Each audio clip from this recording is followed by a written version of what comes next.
Welcome back to episode 4 of Straight from the Agent. Welcome back. Dude, this feels good. It does. Good. We're getting a little bit of traction, getting a little bit more comfortable in our own skin over here. Right. So I am Johnny B. Good, the flip-flop agent, joined by Connery Calkins. And here we sit, episode 4, Straight from the Agent. I think the best feedback I've received thus far is that people are learning a little bit. It hasn't been anything specific, but people have been like, oh, I didn't know about that. Yeah. Or talking about like the breakdowns with the loans. Yeah. And one great question I did get is, do you have to have an escrow account? So to answer that, I don't have an escrow account. Right. But my wife and I, we set aside a certain amount of money that we put into our money market account to still cover those. So I do have an escrow account in theory. Not in the literal sense of an escrow account. There it is. So Okay. I don't have one that my mortgage servicer doesn't hold my money. Yeah. I hold my money. Yep. So now that we've clarified that, when you get a mortgage, they're probably going to require that. Yeah.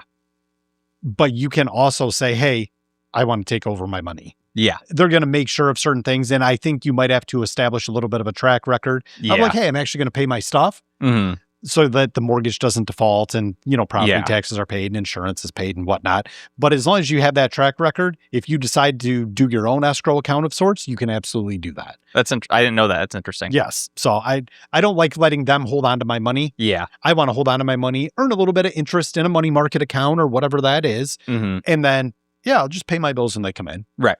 It takes a little bit of responsibility. Still takes discipline. But, if you can afford a house, in theory, you should be able to manage your own money. Exactly. You'd be surprised. In theory.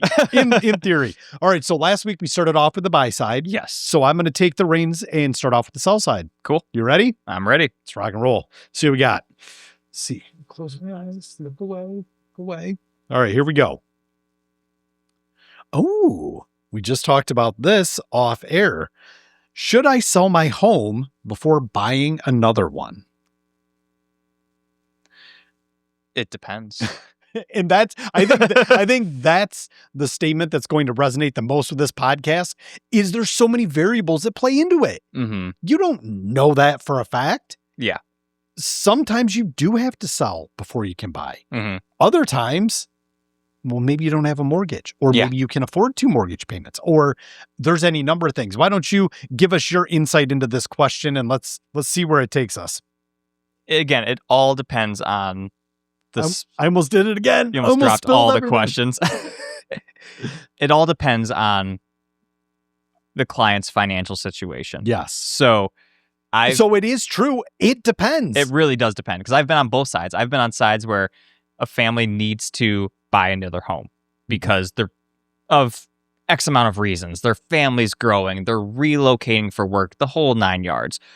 But they don't have enough money to qualify for a mortgage to get the new home because they can't afford it just to pay cash. Right. So what we have to do is we have to sell their house and make sure that there's enough time occupancy-wise to purchase a new home. So what I've done in the past was, hey, let's get a pre-approval letter that's contingent upon the sale of your home. Sure. So I think the last time I did it was crazy.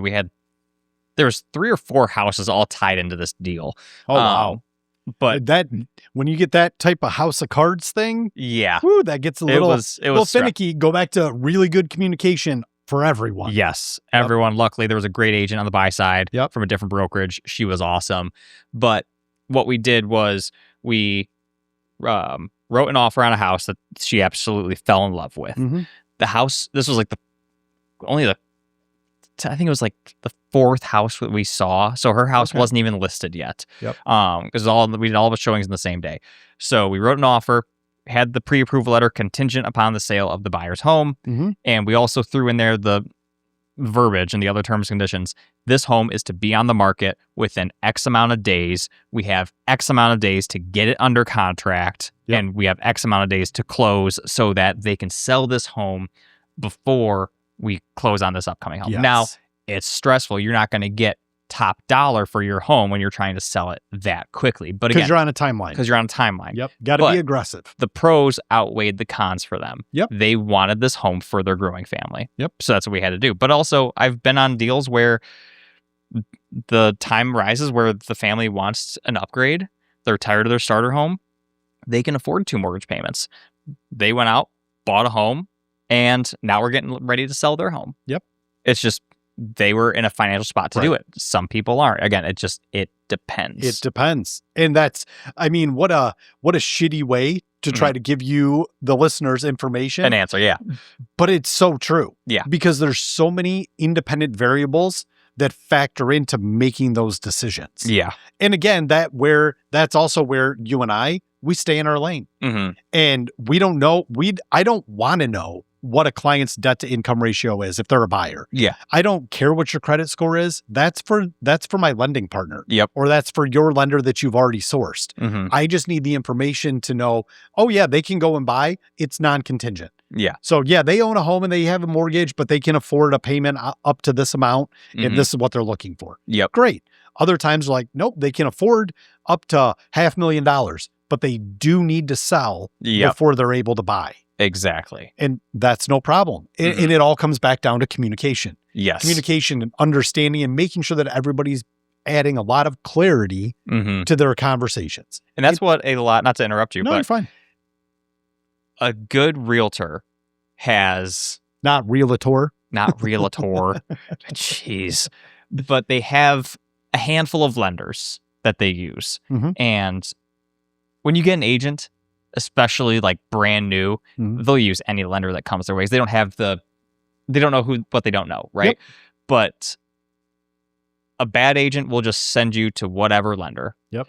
The lenders that I send my buyers to, they have done great things. They have a track record of success with me. Yep. I know that they're going to get the deal done. They're not going to hide stuff. I can't tell you. Actually, I can't tell you. It's happened to me twice. With my listings, again, the buyer comes in pre-approved through a company. Not going to say who it is, but I bet the agents in the comments can give us a few insights. I'm sure everybody knows. But pre-approval comes in, good. No contingencies. Get the approval letter a couple weeks later after we accepted the offer. Contingent upon the sale of the buyer's home. Mm-hmm. Absolutely not. Not going to fly. Yep. And that's where problems arise. Yeah. So again, which is a lack of communication. And it's even worse if they're obfuscating the truth by not telling us. Exactly. So that's a great point as well. Whether it's incompetence or a lack of understanding on the lender side, or they're doing it on purpose to sweeten the deal and make it look more appealing initially. Yeah. Whatever that is, shame on that lender. Yeah. It's because they're wrong on both fronts. It just depends. One has more gravity than the other. Exactly. So again, it's just when I set somebody up with a lender, I know that it's going to work. Yes. Now it all depends. Again, it depends on that client's financial situation. Yes. Absolutely. If they're not telling me that their house is pre-foreclosed. Right. And then I talk to the lender, we write up contracts. The lender tells me, hey, this house is pre-foreclosure. I should have been aware of that. Yep. You know what I mean? Yep. Yeah, you have to ask those questions. Yeah. Well, and that goes back to, and we're not trying to bag on new agents by any means. No, not at all. We were all new agents at some point. But that's where, again, working with an experienced agent. Us too. Yeah. Working with an experienced agent, we've been around the block a little bit. We're not perfect, but our exposure to the market and what we've seen in different situations or learning from our peers when we have office masterminds or what have you goes a really long way in helping us be more prepared when we go and have these initial conversations. Yeah. Like, these are the questions I need to ask you. I'm not trying to get into your business per se, but this is where things could get a little murky if you guys aren't giving me straight answers. And that's one of the things that I love. And this is us getting off on a tangent. Yeah. One of the things that I love about real estate and sales as a whole is that this career, you can always be better. Yes. A lot of other careers, you get the job and you just do what you have to do on a daily basis. Sure. Like you can always, no matter if it's real estate or if it's sales related, you can always get better, and you will always earn more if you get better. That's right. That's the best part of this job. It is truly the most successful agents, in my opinion, are the ones that are always learning. Yeah. That are always learning. The more you can learn, the more exposure you can get with different situations. Well, and we're required to have a certain number of continuing education hours every year. Yeah. So we're doing fair housing law. We're doing legal updates. We're doing a lot of home inspectors will host classes where you can learn. I've hosted classes about utilizing artificial intelligence in the real estate process. So there's a lot of different things and ways in which you can learn, which is great. But you hit on a great point where the best agents are always learning. Yeah. Whether it's the more generalized sales aspect or whether it's real estate related or a combination of both. You know, getting better at our craft only benefits our potential clients in the future. Because I could know everything about real estate, but if I can't sell and I don't know how to talk to a person, if I just shy away like, oh, your house is worth X amount of dollars, I'm not going to get the deal. And you're going to not have a good experience with me. Right. Well, and sometimes you have to deliver some hard truths. Yep. You know, everybody nowadays has the ability to go and look at their Zestimate or, you know, whether you're on Zillow or whether you're on Redfin or Trulia or Homes.com, they all have an algorithmic figure that they're going to give you about your home. Sometimes it's dead nuts. Yeah. It's right on the money. I'm like, yeah, they nailed it. Yep. Sometimes.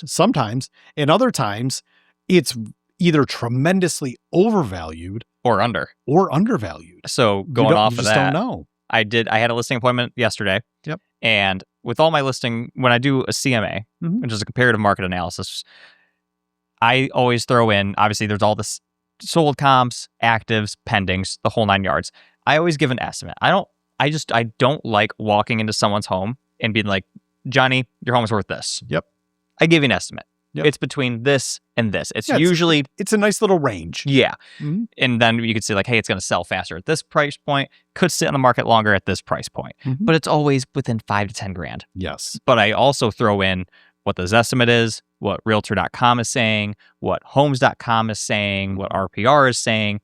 And these things ranged from... I think it was 291 to 260. That was the range of these estimates online. Yeah. And no wonder my clients were confused in what their home is worth. Right. Because there's not a straightforward answer. Right. Well, and that's where the expertise of what we do in the industry comes into play. Yeah. All right. Enough about the sellers. Let's jump right into the buyers, my man. Buyers. All right. Number 35. Okay. This is a good one. It's not mortgage related. Oh, thank the maker. Should I attend the home inspection? Oh, beautiful. Yes. Now, should I being the buyer? Yes, I being the buyer. So should the buyer attend the home inspection? So we've been on both sides of the equation here, where the buyer's there, the home inspector's there, the agent's there. We've also been on other ones where it's just me and the home inspector. Yep. Right? At the end of the day, that happens. Life happens. Sometimes you can't make it. Yeah. You got to go to work. Most home inspections occur during the day. Yeah. So if you have a full-time job, don't always have the opportunity to take 2-3 hours off to go attend the home inspection. Now, I would venture a guess that both of us highly recommend that they're there. Yes. I always tell my buyers when we're at the home inspection, I want you to follow the inspector around. They know what they're doing. Yeah. But you may not know what they're doing. And if they're looking at something, they can also explain things as they go through the process. Yeah. So I think there is a lot of value in attending the home inspection. But the beauty of it as well, in today's day and age, almost everything's done digitally. Yeah. So if they're going through and they're taking pictures, they're making notes of things, they're making call outs, excuse me, and they're doing all of those things, that's pretty great. You're going to get more of, like, I agree. Like, it's fine whether you go or you don't go. If you have the ability to go, 100% recommend going. If you're just sitting on your ass at home, go to the home inspection. You're paying for it. Because you're going to get so much more value if you have a question talking to that home inspector one-on-one when you're physically looking at the furnace. Right. Compared to reading it in a report. Right. So I always recommend the buyers attend the home inspection. Or at the very least, hop on a call with the inspector afterwards or hop on a Zoom call to walk through it. Because again, I'm sure you've dealt with this. I've dealt with it quite a bit. Out-of-state buyers. they're not going to fly in across the country. I've had them fly in once. Oh, really? But more often than not, it's just me doing it, or I'm doing a Zoom or some type of video chat with them. Exactly. So they can ask questions to the inspector. They see what's going on. They still get the report after the fact. Yes. But yes, I would say if you can't make it, it's not the end of the world, but I recommend get your butt to the home inspection. Make an effort to be there. So as we talk about home inspectors, and again, we have our stable of people that we've worked with successfully in the past. Yeah. Now you look online, and whether I'm on Reddit or I'm on Facebook or wherever, you get these people that are like, don't ever use a home inspector recommended by the agent. I have no qualms about whomever you want to use. Yeah. I've had people be like, oh, my uncle's a licensed contractor. Can he do the home inspection? I said, however you want to do it. Yeah. I recommend you get somebody that is like InterNACHI certified. Yeah. Or somebody that actually has gone through the process and has all the necessary paperwork to ensure that you're getting a good report. Yeah. Because if you have your uncle who's a contractor do it, he's gonna be like, oh, that needs to be fixed. Well, Can you give me some more information? Yeah, if we have to go, we as the agent have to go and talk to the seller's agent and try to negotiate repairs, I need something to be able to send them. Yes. Whether it's a portion of the report, some pictures, what have you. Yeah. So there's some value in having an actual home inspector there as well. It's like building a case. Yeah. Yeah, exactly. Exactly. So I never send the full inspection report because I have agents that send it to me on my listings. And I'm like, I'm not going to go through all 30 pages of this. So what I do is, and I explain to my buyers, we're building a case here.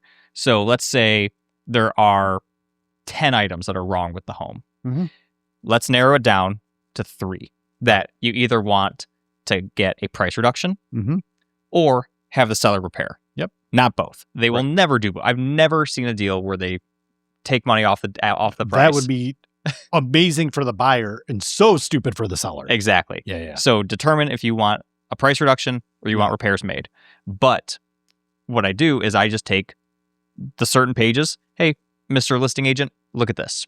Right. Here's the proof that the furnace is on the last leg of its life. Right. Here's proof you have water in the crawl space. Here's proof that you can see the sunshine through the roof. Right. These are the things that need to be repaired, or we'll take a price reduction. Right. Price reduction or concessions. Yeah. Or concession. It's 6 one way, half dozen the other. Exactly. So in your experience, what are we looking at price-wise for a home inspection? And we're not quoting prices here. No. We're trying to give you a range of what we're seeing. It really depends on the square footage of the home. Oh, so it depends. Yes.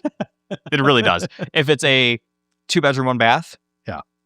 Even a 3-bedroom, 2 bath, you're going to... $200. $200. $300-$400. Yep. When you get up into... the more higher end homes that are $800,000, $900,000 dollars, I should say, that's where it's going to run you some money because it's going to take so much longer for the inspector to see all the rooms. Well, and to that point as well, talking just outside the home inspection, you can also get what I would term like ancillary services. So you could get a sewer scope. Yep. You could get a load test on your septic. You could do radon testing. Yep. You can do a number of different things there.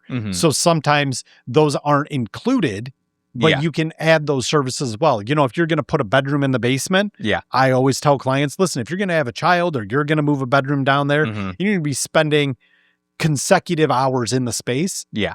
A radon test isn't a bad thing. No. Radon occurs everywhere naturally. Okay. But you want to make sure that you're not getting a bunch of radon in your basement because it's carcinogen. Exactly. It's a cancer causing chemical. Yeah. That should naturally occurs in the ground. So if you're going to be in the basement, I always say, listen, if you're going to put bedrooms down here, get a radon test. It takes 24 hours. Basically, they set a machine up and they just monitor the radon levels for a 24-hour period. Exactly. And that way you can go in knowing. Right. Like, hey, we're good down here. Or if we decide to put a bedroom down here or some type of living space, we need to make sure that we're, you know, at least crossing our T's and dotting our I's. Exactly. Before we put somebody down here to spend a substantial amount of time. So one side tangent here, what I did for a buyer, he was a good buddy of mine. He's an electrician. We got into a multiple offer situation. Gotcha. First time home buyer. Yep. So what we did was we obviously increased the price and we decreased our seller concessions, the whole 9 yards, the normal nitty gritty of trying to make an offer the best presentable. What we did was we waived the home inspection, but we added in a due diligence period instead. So not a true home inspection. I told him, you call everybody that you have that owes you a favor. In the trades. Yep. We had 10 to 15 guys out there. Yeah. We were there for like an hour and a half. Sure. But we had roofers, we had electricians, we had plumbers, we had general contractors, everyone looking at this house. Great. And we were able to negotiate a little more off the price because the house needed a lot of work. Yep. But that alone got us our offer accepted. But again, it was still an inspection of sorts. You had professionals in their field looking at this. Sure. And if you have those contacts, that's a perfectly reasonable way to go about it. Most people don't have that level of expertise kind of in their back pocket. Exactly. So that's where a home inspection really comes into play. And that's what makes it such a valuable part. And again, a home inspection isn't a license to beat the seller up on price or ask for a bunch of money. Yeah.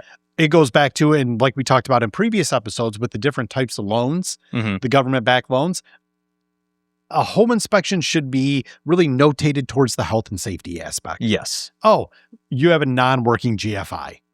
Those are $20. Yeah. Go get one. You can learn on YouTube, like we talked about in previous episodes, how to properly put the wires in the proper place and put the outlet in. Right. It's not the end of the world. It's a good skill to have. You might shock yourself a little bit, but it's fine. 110 ain't going to kill you. Exactly. Well, at least I've been shocked by way worse. As have I. Follies of youth, as they say. Yep. But I think it's a very important aspect that doesn't get talked about nearly as much. But it is that quote unquote necessary evil. Yeah. You're literally, if we distill it down into its simplest aspect, you're going to pay somebody to try to convince you to not buy this house.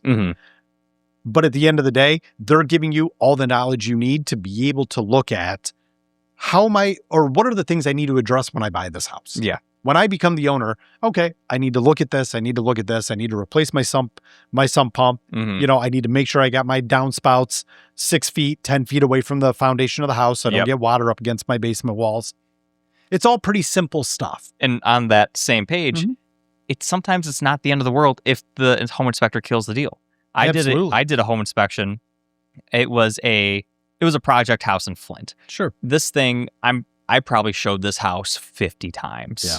It was, what I'm talking about, exactly. on Church Street. And I haven't showed it nearly as much as you, but I've shown it plenty. It was as well. It was rough. Yeah. So obviously it needs to be a flip house. Got a buyer under contract. She had all these grandiose plans. It was 3 stories. I can't remember how many square feet. It was like 4,000. 4,000 square feet. I think it had like 7 bedrooms, something like that. We got the home inspector out there. We went to the basement. He was like, we need to leave now. Yeah. This home is going to crumble in on itself. Yeah. My buyer didn't go through with it, thankfully, because that would have been terrible. Yeah. Now, we can talk about this another time. Just let me know if you want to talk about this. Us giving other agents, maybe newly licensed agents, some advice here. How many home inspectors do you send to a client? I send 3. I do the same because I learned it from you. Yep. Why? I send 3. I don't ever. Now I'll send my favorite guy. And this is favorite doesn't mean I get kickbacks or anything like that. Yeah. So let's set the record there. But I will send the one I predominantly use the most as the first suggestion. Contact them, contact this next guy, contact this next guy. Yep. For me, I tell them in my text message when I send that information, I say, by all means, these are not the end all be all of home inspectors. If you find somebody else that you talk to and you're more comfortable using, by all means, I'm always looking for good home inspectors to add to my Rolodex. But I said, these are the 3 that I've used with success in the past, that my clients have used successfully in the past. But you're not beholden to any one of them. Right. You can do whatever you want. It's your money and you do have to prepay for this. Right. This isn't something that's included in the purchase of the home. Right. You have to prepay for this, much like you prepay for an appraisal on the buy side. But I'm like, outside of that, you're good to go. And it helps the agent with liability. Yep. Because if you were my buyer and I send you this home inspector, let's say I'm a newly licensed agent, right? Sure. I Google home inspectors near me. I find this home inspector, give him a call, or I send him over to you. I'm like, hey, give this guy a call, set an appointment. Yep. I've never used him. You've never used him. Right. 3 years down the line, something terrible happens, the foundation walls are caving in. Sure. You know what I mean? Sure. So that's why I do the threes. I like, hey, at the end of the day, I'm not liable. I'm giving you options. Right. I've used all three of these. Right. I've had success with them, but this is just my experience. That's right. Ultimately falls on you, Mr. That's right. Mr. or Mrs. Buyer.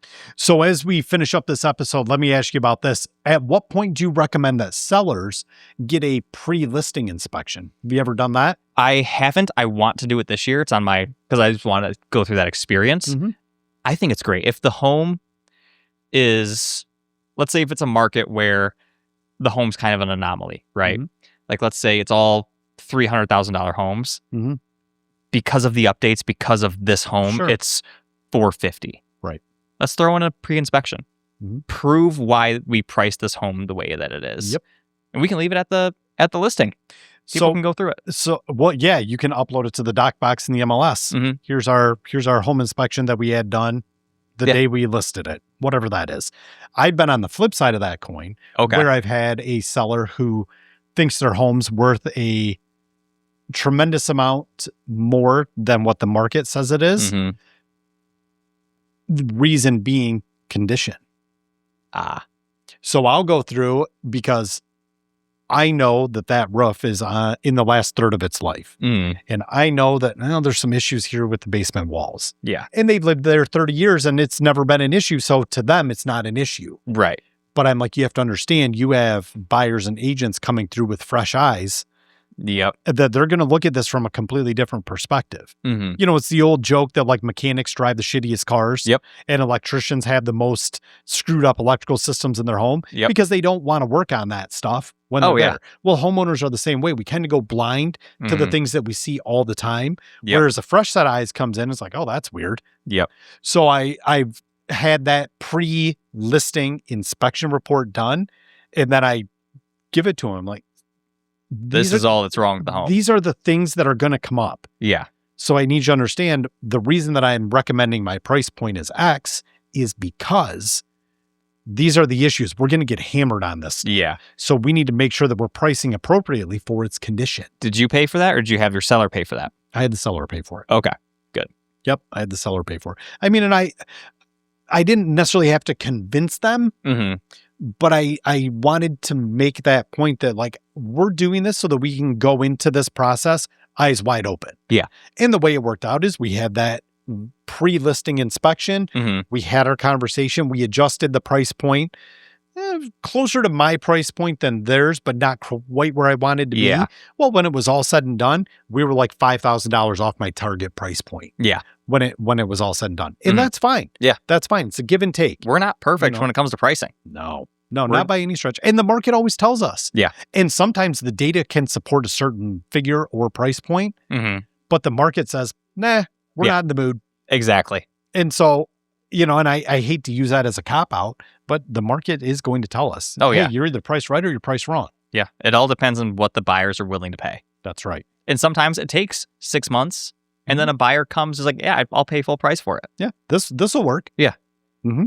It just depends. And when it's meant to be, it's meant to be. So, all right. Well, I think that's it for episode 4. I think it is. Feedback has been amazing. It has. So keep sending comments, questions, email us. Our phone number and our email is in all of the show notes. So you can take a look at that. But I think we're crushing it, bro. I think we are. I mean, we had like 12 views on our last video. I know. And only 1 like. I don't even care about likes. I'm never chasing the social cachet of, oh, I got all the likes. Right. Yeah. But you know what? At the end of the day, I think I'm enjoying this because having a little banter back and forth and talking about the industry, I think it's important. It's important. And it helps us get better just talking things out and learning. That's why I try to spend as much time with you as possible. I learn something every day. Sure. Likewise. Yeah. Likewise. And I think that's why, having a strong office that allows us to engage with others and ask those questions. Yeah. Because everybody has a different perspective or they have a different experience that they've already gone through. Right. And I'd rather learn from somebody's previous experience than jack it all up myself. Yep. And be in hot water with me, my clients, whomever, sellers. Yep. So the more we can learn and get better at our craft, the better off we're going to be. So I agree. I love it. All right, perfect. Well, I'm looking forward to next week. We'll do episode 5. Crushing it, bro. Well, I appreciate it. For Straight from the Agent, I am Johnny B. Good, joined by my man, Connery Calkins. We will see you next week. Bye-bye. Bye-bye.